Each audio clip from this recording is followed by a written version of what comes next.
Rebonjour YouTube, on repart pour Tower of God, donc chapitre 141 de la saison 3, je crois que c'est le 559 ou 558.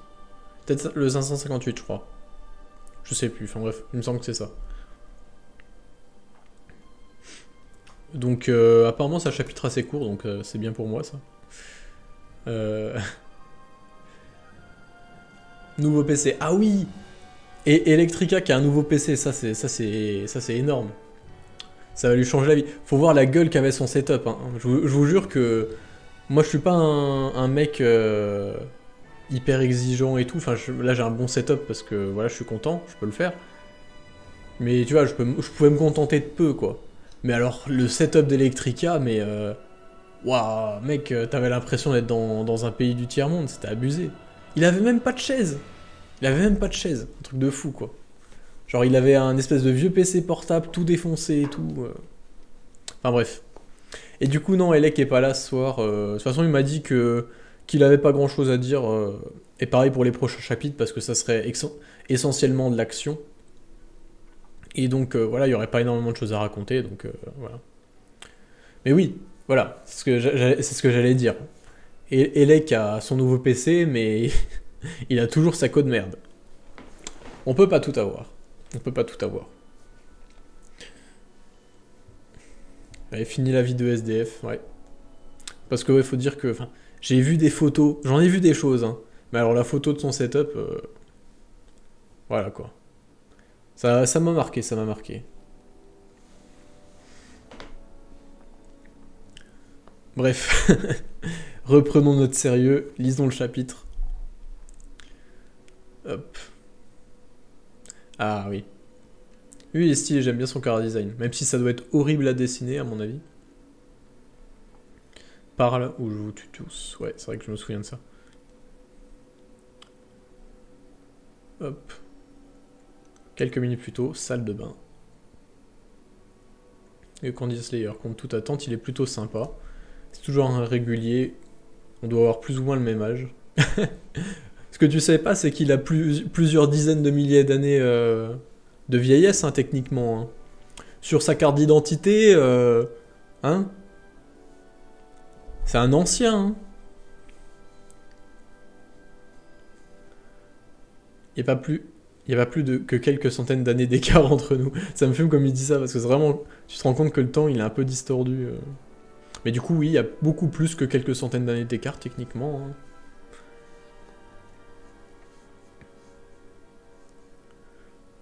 C'est malheureux qu'il se soit déjà retrouvé mêlé à une telle histoire, je me sens désolé pour nous deux. Ne te fais pas de fausses idées, tu es venu pour défendre l'honneur de ta famille et faire échouer ce mariage. Si ce qu'on raconte est vrai, le candidat Slayer est un génie capable de mettre à l'amende des rancœurs sans broncher. J'aime bien l'effet de... Enfin bref. Les Lopobian ne l'auront pas. Je vais tout faire pour stopper ce mariage afin que justice soit rendue à notre chef. Qui sait, si je gagne le tournoi, je pourrai installer le candidat Slayer à la tête de notre famille.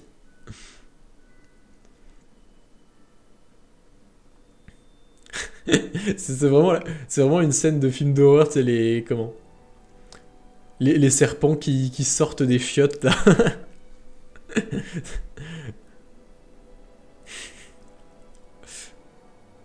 Pourquoi il y a des serpents dans la salle de bain? Ah, c'est stylé son pouvoir. C'est l'intrus. Laura. Lui, c'est un gros simp. Où est ma Laura? Quel monstre bizarre.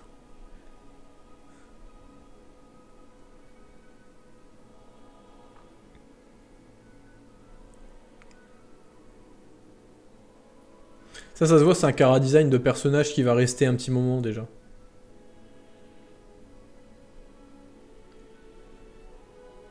Enfin bon, ouais, je crois que j'avais déjà dit ça une fois que le perso s'était fait tuer direct, mais bon.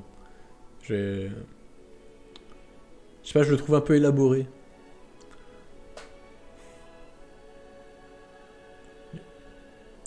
Je suis mal barré.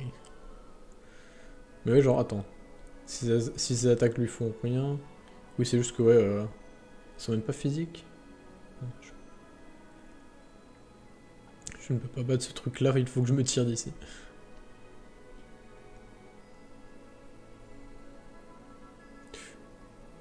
Ah.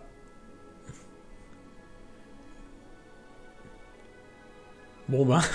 Bon bah... Non, je pense pas qu'elle est morte, peut-être pas. Pas tout de suite, pas tout de suite. La salle de bain, au lieu de s'introduire par l'effraction depuis l'extérieur, il s'est insidieusement infiltré par les canalisations de la salle de bain.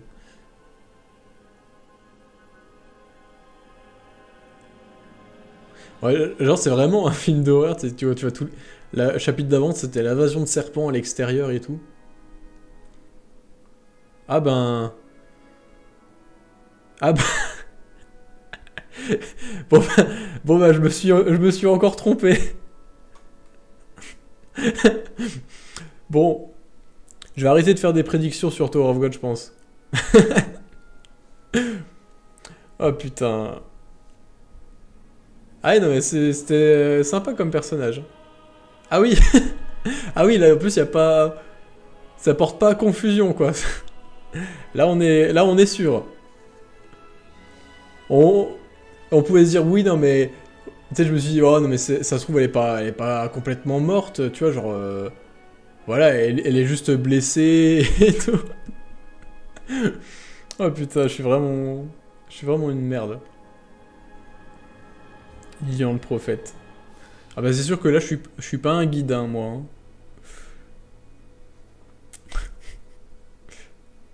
Ah oui, en animé, le serpent, tu peux faire un petit truc horrifique, ça pourrait être sympa. Mais oui, Tower of God, c'est devenu beaucoup plus graphique hein, récemment. Mais en vrai, tant mieux. C'est bien que ça... J'en avais déjà parlé en live l'autre jour.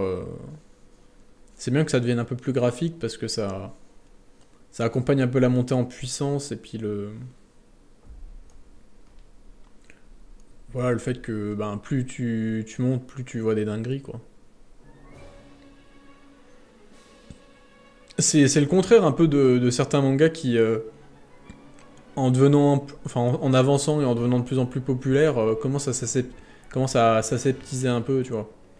Ce qui, genre, tu vois, par exemple, Naruto qui s'aseptise, qui est plus violent au début qu'à la fin, alors que au début, c'est en mode, ouais, c'est violent, mais genre, t'inquiète, le monde des adultes, c'est encore pire. Enfin, genre en mode, plus vous allez avancer, plus ça va être affreux et tout, alors que, ben, au final, ça a été l'inverse, quoi. C'était un peu une trahison, un peu de la logique même de l'univers qui était construit, quoi, donc c'était un peu dommage. Là, c'est plutôt l'inverse, donc tant mieux. Même si dès le début, il y avait déjà des trucs assez violents, quand même. Ça, ça s'était un peu aseptisé, je trouve, dans l'arc du train, mais... Bah, One Piece, non, One Piece, ça a toujours été... ça a toujours été jamais... Enfin, assez aseptisé, tu vois, ça a jamais été très très violent. Enfin, il y a des moments violents, tu vois, comme un minimum. Mais je trouve que c'est assez constant, en fait, dans la violence. Ça évolue pas, oui, ça a pas grandi avec les lecteurs. Mais, mais au moins, ça reste cohérent tout du long. Bam, je ne te crois pas. Si tu veux mentir, fais-le bien au moins. Où est la cohérence? Pourquoi le chef des 10 grandes familles, d'une des 10 grandes familles, voudrait faire d'un candidat Slayer son gendre? Vous êtes ennemis. Écoute-moi bien, tu es inutile pour le chef de famille. Pourquoi voudrait-il de quelqu'un comme toi? Allez, dis-moi la vérité, tu as flashé sur cette princesse, avoue. Je ne suis pas certain de ce qui se passe non plus, mais il semblerait que le chef de famille aime utiliser les gens de cette manière. Monsieur le candidat Slayer, puis-je entrer? Bonsoir, c'est un honneur de faire votre connaissance. Je m'appelle Emus Slim. Ça fait Muslim. Non, on va pas faire de blague là-dessus. En plus, elle a un foulard, comme par hasard.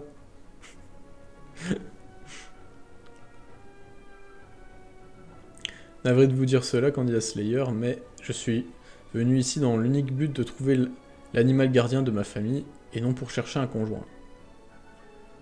Et qu'est-ce qui t'amène dans sa chambre? Je vous ai vu y entrer ensemble il y a quelques minutes, je sais bien que ce tournoi ne me concerne pas vraiment, mais une compétition reste une compétition.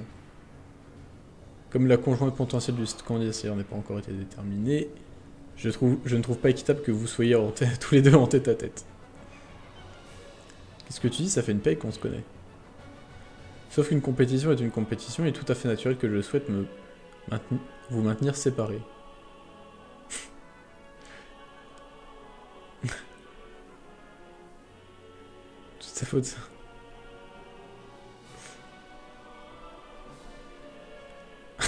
L'autre furie qui arrive là.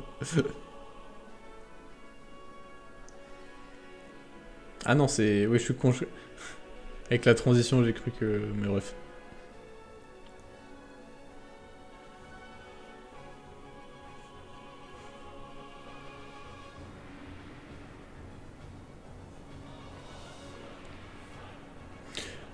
Alors, est-ce qu'il y a un Cara Design à mourir?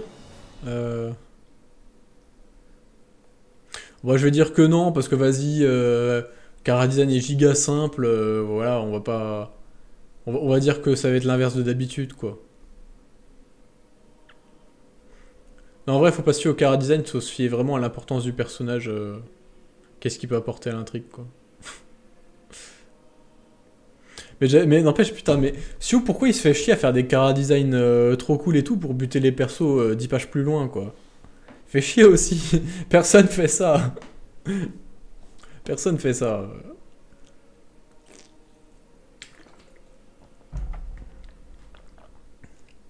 Enfin, tu me diras, il se fait aussi chier à changer les cara design des personnages à chaque arc aussi, donc bon.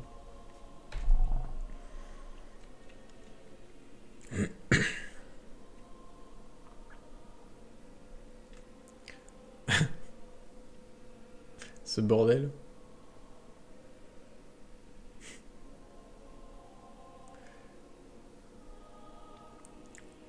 Ah. Ça fait longtemps qu'on n'avait pas vu de porteur de phare. Enfin, on en voit quasiment jamais en vrai.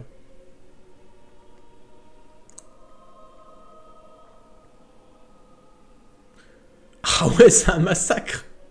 Oh la vache. Ah ouais, il s'en bat les couilles là. Il s'est dit, vas-y, on va casser, on va casser on va casser des princesses là.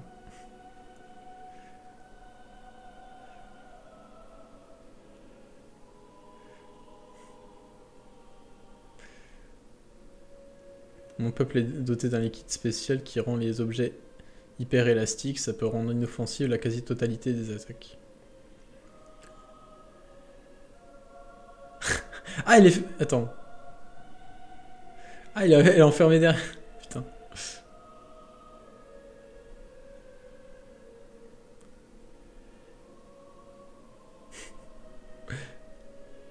C'est mauvais.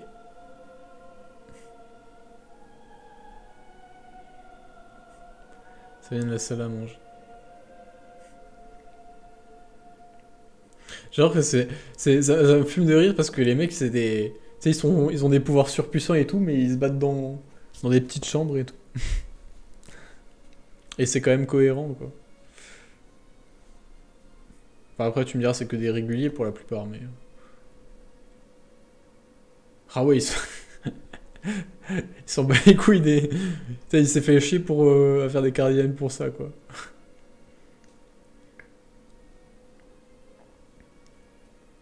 Tu veux dire... Ah ouais. C'est ça que tu vois que c'est bien une princesse de Jihad, quoi. Elle en a rien à branler de la vie des autres. Elle a vraiment été matrixée depuis son enfance dans comment? Cette optique de compétition où tout le monde doit se marcher les uns sur les autres, où c'est vraiment l'individualité qui prime, quoi.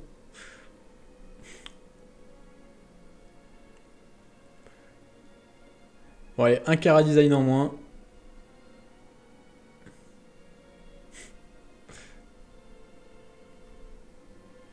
Ah bah, heureusement. Il y a le sauveur qui arrive.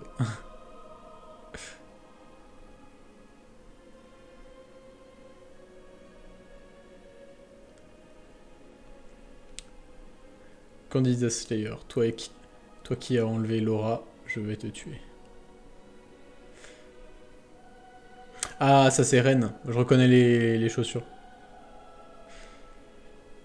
La libellule m'a dit de ne pas bouger d'ici. Franchement, comme si j'allais rester sur le banc de douche à un moment pareil. Aucune idée de l'identité de celui qui couvre les fenêtres, mais je vais juste dire que c'est ce monstre qui a défoncé ma porte. Quant au candidat Slayer, disons que c'est aussi lui qui l'a zigouillé. C'était sûr, il en a rien à branler, Ren.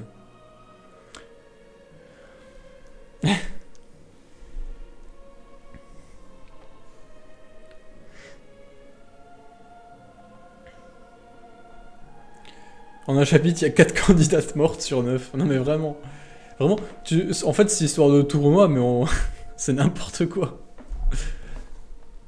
Asiu, il en a rien à branler là.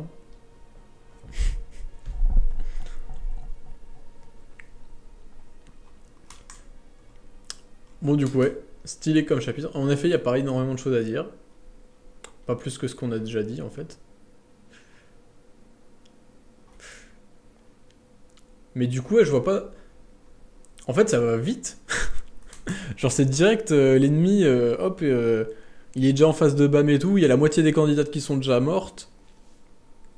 C'est vrai que ce tournoi ça va être un gros flop en vrai. Ah, je pense que c'est ce que Traumere voulait. Hein. Mais je me demande ce que ça va donner du coup. Tu sens quoi le tournoi? En fait ça va vraiment être du bullshit quoi, c'est rien... Ouais, Traumere l'avait dit, tout le monde va mourir, ouais. C'est pas faux.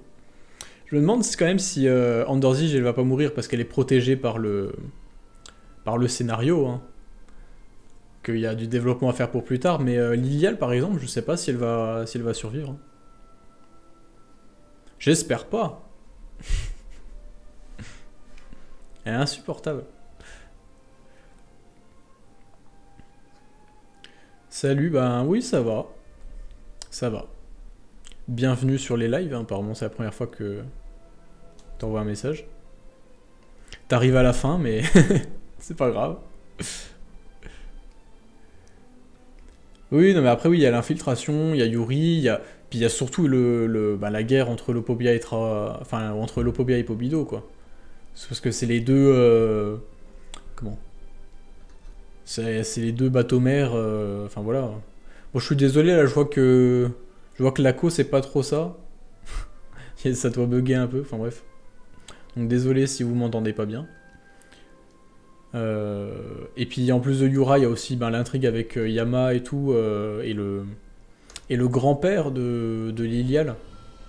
Le grand-père de Lilial qui est le père de Laura, qui semble être la meuf du truc serpent et tout. Donc tu vois, il y a toute une intrigue qui s'imbrique un petit peu. Et tu sens que, en fait, le tournoi, ça risque plus d'être une intrigue autour de la famille de Lilial que vraiment un tournoi en fait. Ça va plus être ça, et puis avec l'infiltration de Kun et de la meuf là, je sais plus comment elle s'appelle, la meuf qui a refusé d'être princesse là chez les Pobido. Vous m'excusez, j'ai un peu des trucs bizarres à la gorge, du coup des fois ma voix elle part un peu en couille. Je pense que tu confonds Ayura et Yuri. Ouais, c'est ça.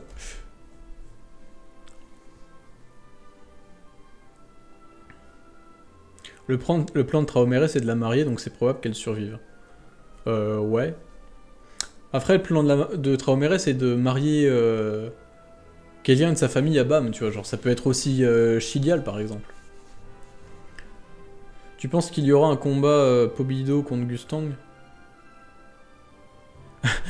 je crois que tu t'es planté dans ta phrase. Tu veux dire un combat entre Gustang et Traomere? Entre Lopobia et Pobido? Je sais que des fois on peut s'embrouiller avec les noms. Non, je pense pas qu'il y aurait de... En fait, je sais pas. Je suis pas sûr qu'il y ait un combat direct entre les deux, parce que je pense que s'il y a un combat entre eux, bah déjà toutes les personnes qui se trouvent autour crèvent, tu vois, tout simplement. Donc ça serait vraiment un événement énorme. Et puis parce qu'ils sont peut-être aussi protégés un peu par le scénario. J'imagine pas un des deux mourir, et j'imagine pas un combat entre deux où aucun des deux ne serait mort, tu vois. Genre Et c'est pour ça que j'ai du mal à les imaginer... ouais, se battre entre eux. Donc voilà. Voilà, Oui, c'est ça, c'est balancer une bombe. C'est ça, c'est vraiment les États-Unis et la Russie qui se mettent à lancer leurs ogives nucléaires les uns sur les autres, quoi. À la fin, va juste avoir les deux pays qui seront rasés de la carte et plus personne pour en témoigner. Donc ouais, c'est vrai qu'il y a ce côté-là, tu sais pas comment ça peut se régler. Mais d'un autre côté, si un... Je pense que au bout d'un moment, il y aura forcément des chefs de famille qui devront mourir pour essayer de donner un espèce de rapport de force. Mais que la mort d'un chef de famille, elle peut venir que de la main d'un autre chef de famille. Donc je pense qu'il y aura forcément un jour un combat entre deux chefs, mais j'imagine pas que ça soit ça maintenant, en fait. Et puis aussi, il y a une différence, parce que tu sais, Traoré, il a accepté d'aller se battre contre la famille Pobido, d'emmener sa famille en guerre contre la famille Pobido pour son propre intérêt, par fidélité envers Jahad et tout ça. Mais honnêtement, je pense que ça irait pas jusqu'à tuer Gustang. Parce que je pense que pour Traoré, même s'il déteste Gustang, même si c'est son ennemi et tout, je pense que Gustang a plus d'importance pour lui que l'intégralité de sa propre famille, tu vois. Parce que, je veux dire, Gustang, c'est un peu... Enfin, Traoré, il a jamais vraiment connu de compagnons dans sa propre famille. Les seuls compagnons, les seules personnes à qui il a dû parler, à qui il a dû se confier, à qui il a dû vraiment vivre des choses, quoi. Bah c'est les grands guerriers. Donc Gustang fait partie, c'est vraiment toute la période de l'ascension, quoi. En fait, depuis la fin de l'ascension de la tour, les chefs de famille, ils vivent plus, quoi. Ils font leur truc dans leur coin, mais ils ont plus vraiment de but, enfin voilà, à mon avis, ils sont un peu tous en dépression, quoi. Donc ouais, enfin en tout cas, il y en a très peu qui en ont quelque chose à foutre de leur propre famille, quoi. Alors que voilà, tuer un de ses anciens compagnons, je pense pas que Traoré serait chaud, en fait. Donc voilà, je pense pas que Traoré ait envie d'aller se battre contre Gustang. Même si dans sa tête, il pourrait gagner et tout. Sauf Kun, son but c'est d'être bourré et de coucher avec des femmes. Mais tu vois, mais même ça, je suis désolé, mais je suis sûr qu'il est giga dépressif dans le fond. Genre, c'est littéralement, il essaye d'oublier la période de l'ascension où il était avec son groupe, où ils étaient tous potes et tout, en buvant, en buvant de l'alcool et en baisant des meufs, quoi. C'est vraiment ça, c'est vraiment le gars qui essaye d'oublier en s'adonnant au plaisir de la chair, tu vois. Enfin bref. La guerre, ça va surtout être centré autour des souvenirs de Traoré. Ouais, non mais oui, il y a vraiment cette histoire des souvenirs et tout. Parce qu'en fait, il y a un peu de ça, quoi. Genre, comment Gustang, il parle bien de réexpliquer la véritable histoire de la tour, tu vois. Enfin, il y a un peu ce côté-là de réapprendre la vérité, tu vois, dire aux gens ce qui s'est vraiment passé, rétablir les faits historiques, si tu veux. Et je pense que ces faits historiques peuvent être probablement en lien avec les souvenirs que Traoré n'a plus, enfin, qu'il a scellés dans le Léviathan. Enfin, moi ça me choquerait pas. Parce qu'on sait que c'est des souvenirs douloureux, tout ça, machin. Qu'il en fait des cauchemars et tout, on a bien insisté là-dessus. Et pour moi, vraiment, le seul truc que je vois avec ça, c'est que c'est en lien avec Arlène. Et tu sens que l'histoire que Gustang veut remettre en... Enfin, veut raconter, ben c'est en lien avec Arlène aussi, quoi. Donc, Donc en fait, c'est même possible qu'à la fin de l'arc, Traoré trahisse Jahad et se rallie à Gustang, tu vois. peut-être que les souvenirs qu'il va peut-être récupérer vont comment vont justement lui montrer que en vérité le vrai traître c'est Jahad et et qu'il l'a manipulé depuis le début. Et puis surtout qu'en plus quand on voit la discussion entre Traoré et Jahad, Jahad il lui a dit en fait tes cauchemars là tu peux m'en dire un peu plus, enfin, tu vois, il était un peu intéressé quoi. Et on pourrait se dire oui c'est parce qu'ils sont potes et tout, et puis d'ailleurs je pense que Traoré pense que Jahad se soucie vraiment de lui. Mais pour moi, non. Hein. Pour moi, Jahad, quand il demande ça, c'est vraiment par calcul. Enfin, je sais pas, la façon dont il l'a dit, je sentais qu'il avait un peu peur que. Enfin, il avait pas très envie que Traoré se souvienne de ces fameux souvenirs qu'il a scellés et dont il fait encore des cauchemars, quoi.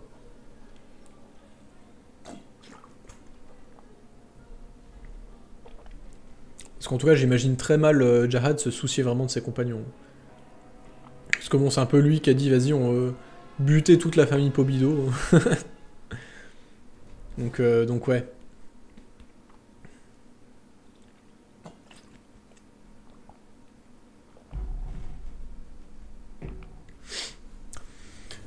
Voilà, voilà. Mais après, je sais pas si tout ça, ça sera révélé au long de cet arc, enfin à la fin de cet arc. Parce que ça me paraît des révélations tellement énormes et tellement liées à l'intrigue principale que ça me paraît assez précipité quand on connaît le goût qu'a Sioux pour reporter à plus tard les secrets et tout, et faire passer des trucs un peu off-screen, teaser, ou alors répondre qu'à une seule partie de la question en nous replongeant dans encore plus d'autres questions. Enfin voilà, c'est... On le connaît avec le temps, quoi.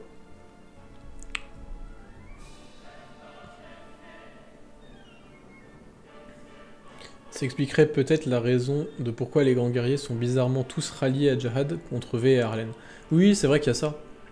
Parce que vraiment, enfin, ils ont bien dit dans l'étage de la mort qu'au début, il y avait un peu des dissensions, voilà, qu'ils n'étaient pas forcément tous d'accord et tout, mais qu'ils ont fini quand même par tous se rallier à Jahad, sauf Arlen et V. Et tu vois, c'est un peu étonnant quand même, parce que on nous dit bien, enfin, Kunedan dans les tâches cachées, il nous dit bien que le seul, enfin, s'il y avait bien quelqu'un parmi les grands guerriers qui pouvait devenir roi de la tour, c'était V, tu vois. Parce que V, c'était vraiment le seul vraiment à se préoccuper des habitants, tu vois, à rester humain en quelque sorte. Et du coup, quand tu vois à quel point V semblait soutenu, même si Jahad était le leader, ça m'étonne quand même que tout le monde se soit rallié à Jahad, quoi. Il doit y avoir un autre coup derrière, une autre raison plus importante et tout. Donc ouais, c'est vraiment... pour moi, vraiment, il y a deux énormes mystères autour vraiment de Jahad. C'est comment il a fait pour que tous les grands guerriers se rallient à lui, et pourquoi il a arrêté l'ascension. L'arrêt de l'ascension, pour moi, c'est vraiment... Enfin, j'en ai déjà parlé, je crois, dans je sais plus quel live, et c'est vraiment le plus gros mystère autour du personnage, quoi. Quand tu vois à quel point il était aventurier et tout, enfin bref. Et puis surtout, qu'est-ce qu'il a changé, comment il est passé de vraiment cette espèce de gamin aventurier qu'on voit à l'étage caché et tout, à l'espèce de roi froid qui veut que rien ne bouge, quoi, que vraiment l'opposé total, quoi, c'est le contraire de l'aventure. On est passé d'un mec vraiment qui voulait que le changement tout le temps, voilà, que ça bouge, qu'il y ait des imprévus, vraiment que ce soit l'aventure et tout, à un mec qui veut que rien ne change, quoi, que tout reste, que tout stagne en fait. Et d'avoir tout sous son contrôle. Vraiment, c'est... Il a changé... Genre, c'est genre, il est passé de l'extrême droite à l'extrême gauche, quoi. Enfin, non, l'inverse. C'est vraiment ça, le truc. Genre, c'était... Avant, c'était un anarchiste, et puis maintenant, c'est devenu un autoritaire... Enfin, bref. Donc tu te dis, mais comment il a fait pour changer? Enfin bref, c'est vraiment un personnage fascinant, il y a trop de trucs... Il y a trop de trucs bizarres avec lui, genre... Je pense vraiment l'histoire de Jahad, ça sera vraiment un des points les plus intéressants, quoi. Ouais, c'est ça, c'était Marx, c'est devenu Hitler, quoi. Mais du coup, je sais pas, voilà. Je trouve que c'est vraiment, je pense que c'est vraiment un perso qui a un potentiel de fou. Et j'ai vraiment hâte de le voir se développer. Bon, ça sera sûrement dans très longtemps, hein, mais voilà. Encore 500 chapitres, t'es gentil, hein. Ah, je pense, Jahad, on en a encore pour 1000 chapitres avant de comprendre qui il est vraiment. Donc on se revoit dans 20 ans. Ben, moi, en fait, je suis... C'est peut-être un peu naïf, mais je suis confiant hein, sur le fait que ça se termine un jour. J'espère juste que la situation de l'auteur va un peu s'améliorer, qu'il va pouvoir de plus en plus déléguer du taf et puis réduire le rythme, pour tenir dans le temps, quoi. Mais après, vraiment, Sue, c'est l'œuvre de sa vie. Enfin voilà, il dédie sa vie à ça, donc à mon avis, lui qui finisse à 60 ou 70 ans, il s'en fout, quoi. Enfin bref. Non, moi je suis confiant quand même. Voilà, voilà, c'était sympa ce live. Euh... Ouais, c'était sympa. Comme d'hab, il y aura la rediff sur YouTube et tout. Abonnez-vous, tout ça. Abonnez-vous. Ah oui, abonnez-vous aussi à la chaîne. À la chaîne YouTube anglaise où je fais les vidéos lore en anglais et tout. Je les ai traduits et tout. Faut vous abonner pour que j'atteigne les 1000 abonnés et les 4000 heures de visionnage, là, que je puisse monétiser. Et que les Anglais les voient.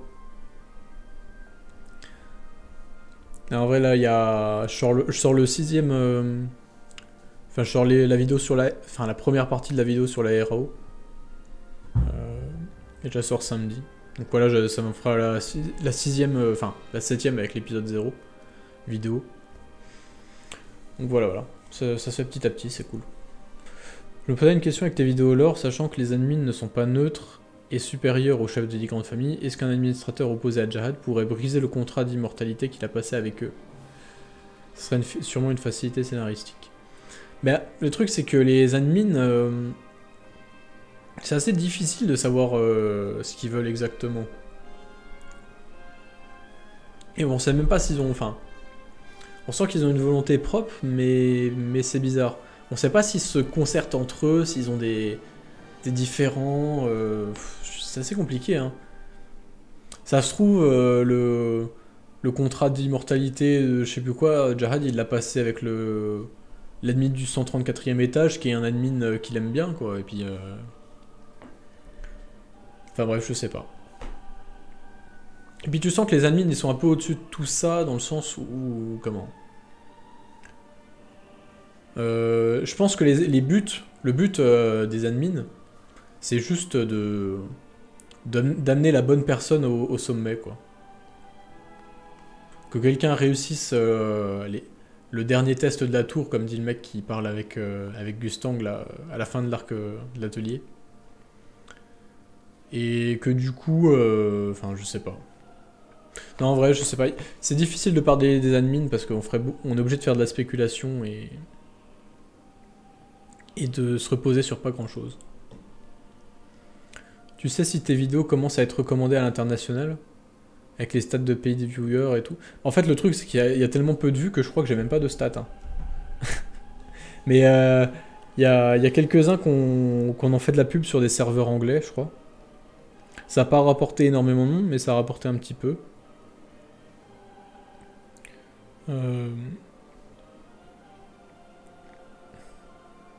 vais regarder. Je crois pas qu'il y ait de stats, mais... Audience... 70% viennent de France. Pas le bon public, hein. Il y a plus de Belges que de gens des États-Unis qui me regardent. Donc bon, Autant vous dire que ça a pas trop marché pour le moment. Hein.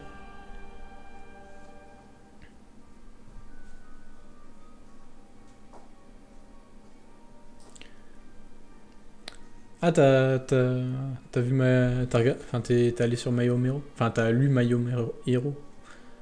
Je sais que j'avais fait une vidéo sur My Home Hero il y a très longtemps. Une des premières vidéos de la chaîne. Enfin, non, même pas une des premières, je crois, je sais plus. C'était une review du tome 9. Genre forcément, je crois d'ailleurs que c'est une des vidéos les moins vues de toute la chaîne. Mais voilà, j'ai fait une review du tome 9 un jour, donc quand t'auras lu le tome 9, tu iras la voir. Bah tant mieux si je vous ai fait lire My Home Hero, hein, parce que c'est un super manga. Et t'es au tome 3. Bah tu vas voir, moi je trouve que ça... Non seulement c'est bien écrit, mais en plus, comment? Ça devient vraiment de mieux en mieux. Hein. Enfin, j'aime beaucoup... Moi je suis au tome... je crois que c'est le tome 16, le dernier qui est sorti. Et franchement, j'aime beaucoup ce qui se passe. Encore plus qu'au début. En bref. Donc voilà, lisez My Home Hero si c'est pas déjà fait. C'est très très bien.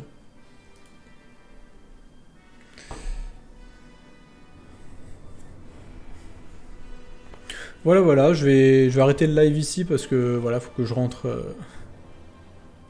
chez moi. Bon, en tout cas, je vais arrêter l'enregistrement pour ceux qui regardent la rediff sur Tower of God. Comme ça évitera de faire une vidéo de 50 heures pour rien. Donc salut YouTube. Allez hop.